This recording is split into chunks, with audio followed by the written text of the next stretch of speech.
If a road sign ever has your name inscribed on it, turn back. I didn't, and now I don't know if I ever truly escaped Greyhollow. We weren't even supposed to be on that road. That's the part that gets me. We were following the GPS, straight shot, 3 hours to our campsite. Music on, snacks in the back seat, beer cooling in the trunk.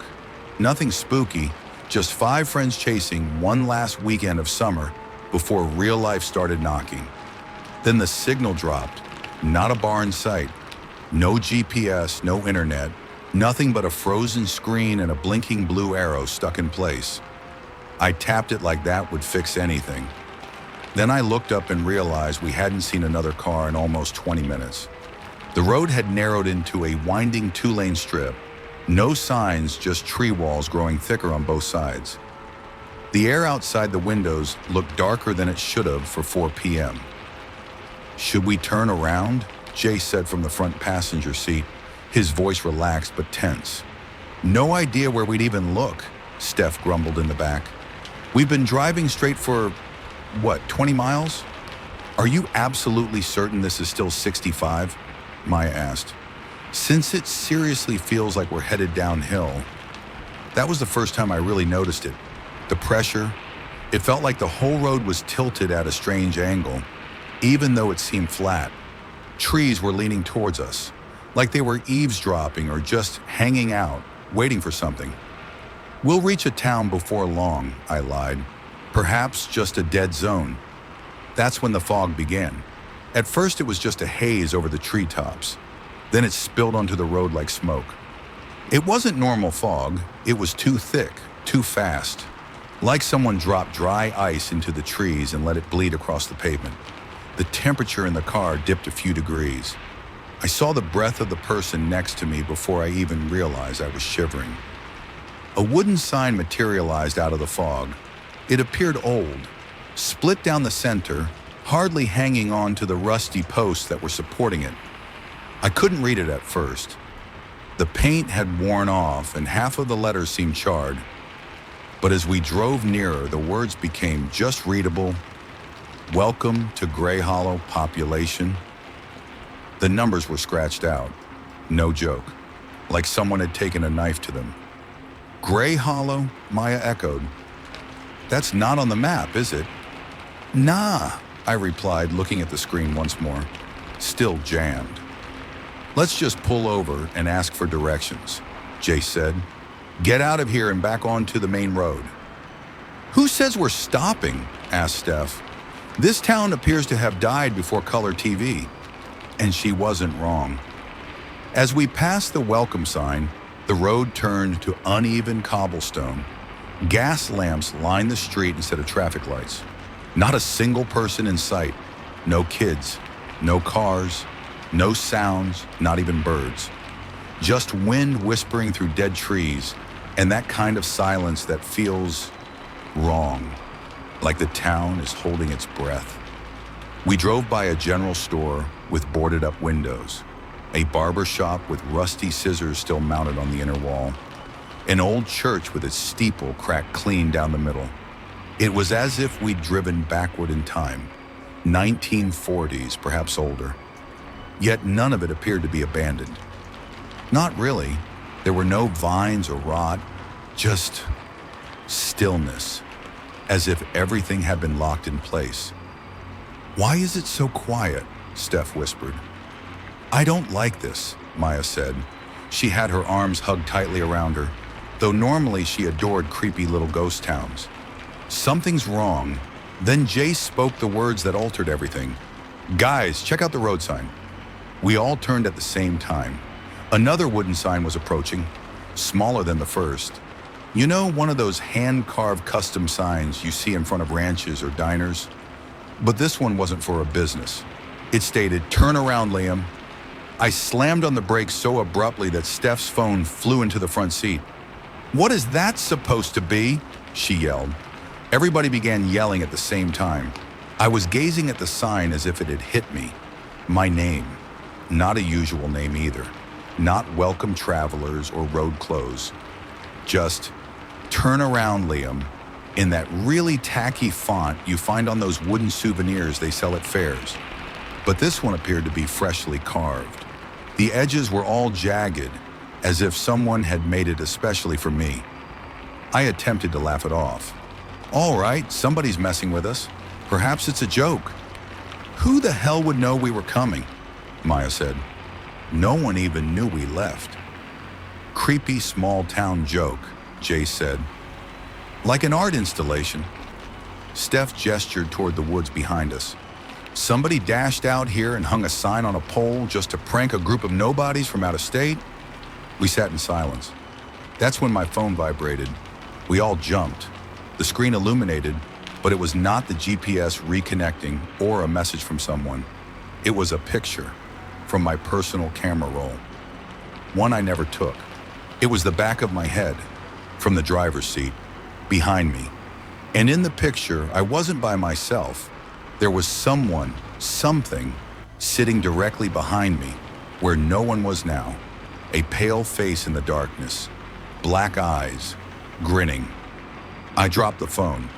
Jace took it, examined it, and then his entire demeanor just switched. His voice all trembled as he spoke, saying, "That's not possible." Maya whispered something to herself. I couldn't catch it, but she was definitely shaking. I turned around in my seat, slowly, half expecting to see someone still there. Empty.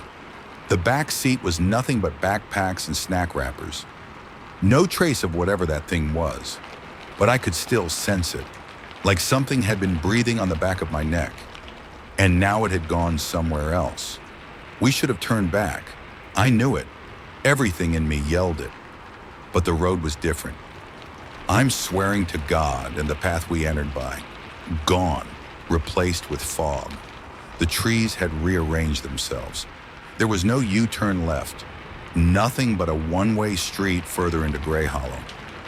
I kept driving, not because I wanted to, not because anyone told me to, but since the road behind us was gone, totally not just covered in fog, like completely gone. The GPS was still stuck. The compass was too. That little arrow wasn't spinning or tilting or even pretending to know where north was.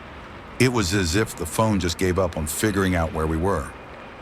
Let's just find someone, I said, clenching the wheel so tightly my knuckles popped. Anybody, ask for directions. There's got to be a ranger station, a gas station, something. We passed a diner next, rusted out but still standing. Dottie's place was scrawled across the windows in faded red paint. Inside, it looked like people had just gotten up and left. Dishes still on the tables, a pitcher of something dark, coffee or maybe blood, had tipped over in one booth and stained the floor black. The ceiling fan was spinning, even though there was no power. "Hey, stop the car," Maya said. "No joke. We gotta turn around. Like right now." "I told you I can't." "Then pull over. Let's walk back." "Where to?" "I don't care. Anywhere but here." The fear in her tone was beginning to catch on. Jace took her hand and attempted to reassure her, but even he was pale now. Steph was gazing out the window, unblinking. That's when we saw the second sign. There's another wooden one, but smaller. It's nailed to this tilted post beside an old lamp. The fog was much thicker here, swirling around the base like it had its own special vibe. I slowed up as we passed by. This one said, "We see you." Just that. Burned into the wood like it had been cauterized in. Not welcome, not stop. Simply, "We see you." Nobody spoke after that. We continued driving inward. The buildings began to thin out.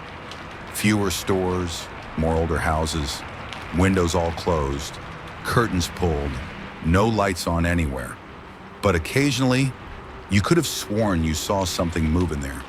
Shadows darting away just as you were turning your head. It was Steph who eventually interrupted the silence. "My door's unlocked." We all looked over. Sure enough, her passenger side door had opened a crack, just enough so that the outside air whistled through the gap. "I locked it when we got in," she said. I always lock it. Maybe it got bumped. I didn't touch it. I leaned over to the console and hit the central lock. The doors all clicked shut once more, except hers. It didn't make a noise, didn't even attempt to. She grabbed at the handle with trembling hands and closed it herself. It didn't help. For 5 seconds later, Maya whispered, I think we're being followed. Jace turned in his seat. By whom? I don't know. There's something behind us. I checked the mirror. Nothing. Only fog and the deteriorating row of structures we'd driven by. But it seemed as if something was there, watching, keeping pace behind us, just out of vision. That's when we saw the girl. She was in the middle of the road, no shoes, white nightgown stained with dirt and torn. Her hair hung in damp clumps over her face. Pale skin, sickly, grayish, as if she hadn't seen the sun in months, possibly years. I slammed on the brakes and veered, just barely avoiding her. She didn't flinch, didn't move at all, just stared. We skidded to a halt and fell out of the car. Are you all right? Maya yelled. No answer. Are you injured? Still nothing. I took a step closer. My voice cracked. Do you need help? The girl cocked her head, slowly, mechanical, as if her neck lacked muscles, only hinges, and then she smiled. It was wrong. Too wide, too many teeth, like something wearing a human face and not quite getting it right. That's when we noticed her feet weren't even on the road. She was hovering, an inch off the ground. Jace also saw it and just kept repeating, nope, nope, nope. We moved backward towards the car slowly. She opened her mouth, but it was not a scream. It was a whistle, sharp, warbling, like something you'd hear from a bird with no lungs. It echoed in the fog and made my ears ring. Then she was gone. No wind, no footsteps, just vanished, like someone had unplugged her from reality. We didn't speak for a long time after that. We simply drove. The fog grew denser. The buildings became older. Each mile seemed to pull us further into something we shouldn't be involved in. A place that wasn't for people like us. A town whose rules were completely bewildering. We finally came to what appeared to be a town square. A cracked fountain in the middle, statues with their faces scratched off, an old post office with a shattered clock tower. And one thing more, a motel, the Hollow Inn, lights out, no vehicles, no indication of life. But the sign above the front door was aglow in wavering neon, just 2 words, no vacancy, even though every room was totally empty. I stopped the car anyway, turned off the engine. We needed air. Or a moment to think, maybe. No one wished to get out first. I could sense it. The automobile was our final line of defense, and even that was thinner now, as if the walls were becoming increasingly transparent by the second. At last, Jace's door opened. 5 minutes, he stated. Then we're going. I don't care how. We all followed him outside. The air struck differently, thicker, moist, like inhaling through cotton that had been soaked in river water. There was a faint humming noise, almost melodic. A child's lullaby played off-key on an old record.